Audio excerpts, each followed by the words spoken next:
Joining us now is Imam Sabah Ahmedi from the Baitul Futuh Mosque and Rabbi Hannah Kingston of the Alith Synagogue. Good to see you both. I hope I pronounced the names of those places correctly. Did I get it right? We're Alith. Alith? Close enough. No, spot on. Close enough. Yeah, OK, well, good. Be for today. That's the first thing to get out of the way. It's a difficult time at the moment, and people are seeing what's going on in Gaza in particular and having their own take on it.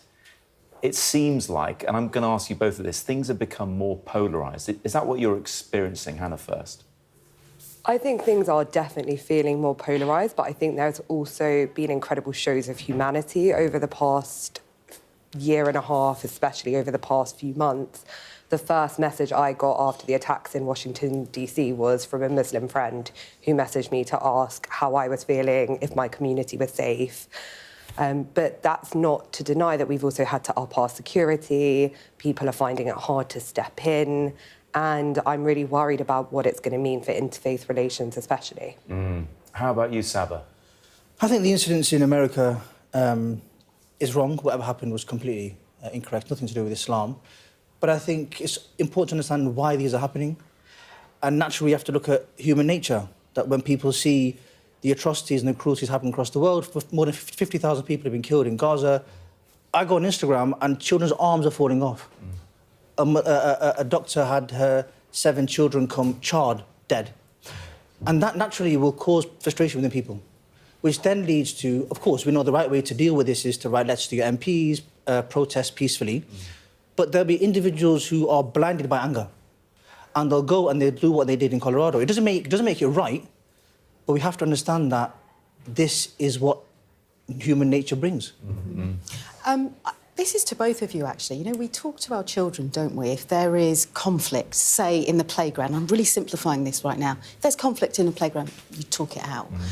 And that's the key to what you're both doing. And I've spoken to you both before about going into each other's places of religion, talking and having that open dialogue. Is that important to you, Hannah, to push that agenda? I think it's the most important thing. And actually, as we arrived here this morning, the first thing I said to Imam Sabah was, we really want to do an interfaith visit and we want to come and see, because I think it's even more important that we look outside ourselves in times like this. We are feeling immense amounts of pain, but that doesn't mean that we can't feel the pain of other communities as well.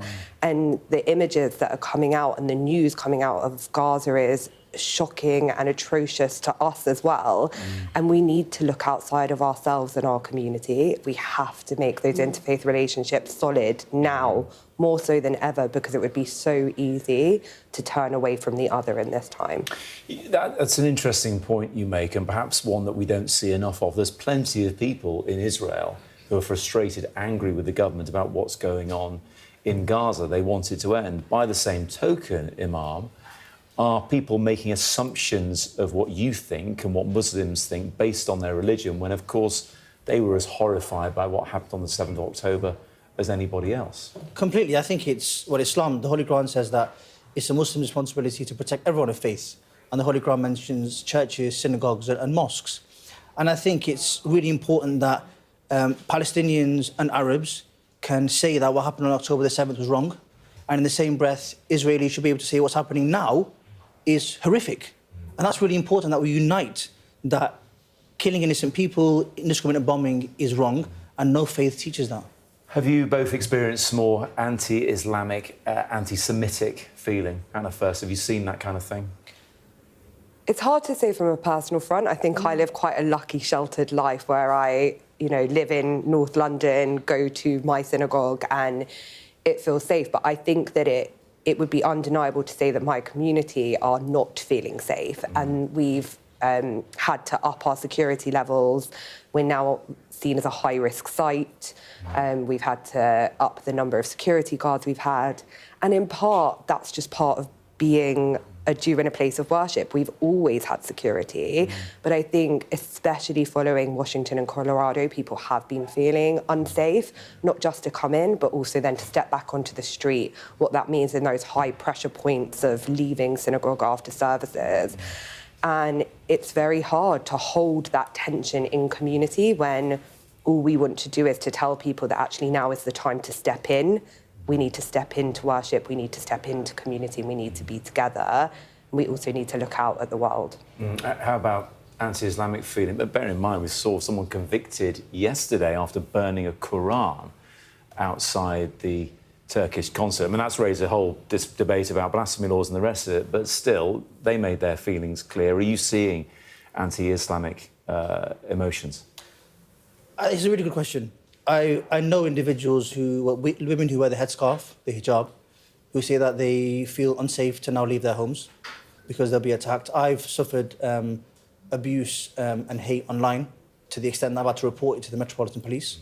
And this point that you made about the Quran burning, I think it's really important that people are treated fairly and equally. I know there are members of the Tory party who said that this is an act of freedom of speech. And I wonder if someone was to burn the Bible, would it be said with the same tone? Well, their argument is not. The blasphemy laws don't exist. If someone burns a Bible outside of Westminster Abbey, they wouldn't necessarily be arrested. I mean, I think it's a bit more nuanced, this case, than simply doing that, is what this individual said to others there as well. But nonetheless, is that the fear that things aren't equal in terms of the way things are, the police deal with situations or the criminal justice system?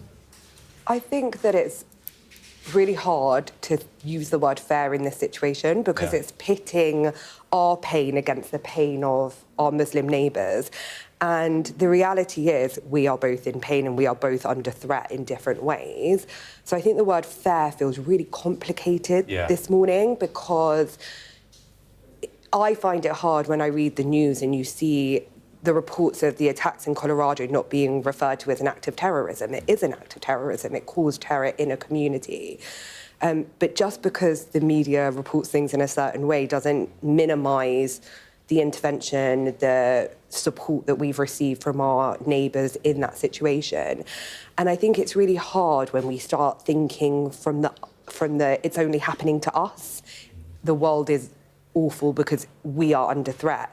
Actually, this is the time when we need to look out and see other people's pain rather than thinking our pain is worse or their pain is worse. We're all holding so much. Saba, I want to get into the online world because I know you have a brilliant presence on Instagram and YouTube and you help and you speak to so many people, but just talk to us about those types of threats that you have received, in particular, focusing on that. Yeah, well, thank you. I do try to create content online to help people understand what life is like as a Muslim living in the UK. The threats have been that if you leave your house, you'll be killed, or you're a dead person walking, so threats on my life, as well as my family and my mum. And one of my friends messaged me to say, you need to report this to the police, because if this individual later down the line acts in a way that causes terror, at least it's on record that they have a history of causing problems for people online. So it is a very scary world sometimes in the world of social media, but it's part and parcel of being on social media. And for me, if you've not got a thick skin, being on social media, there's really no point of being there because you would experience that hate through and through. It's really good to hear you both talk about this. We can't do it justice, can we, in about 5 or 6 minutes, but certainly touching on some of these discussions and thoughts and experiences you have is really important. Really appreciate you both coming in. Thank you so much. Thank you for having us.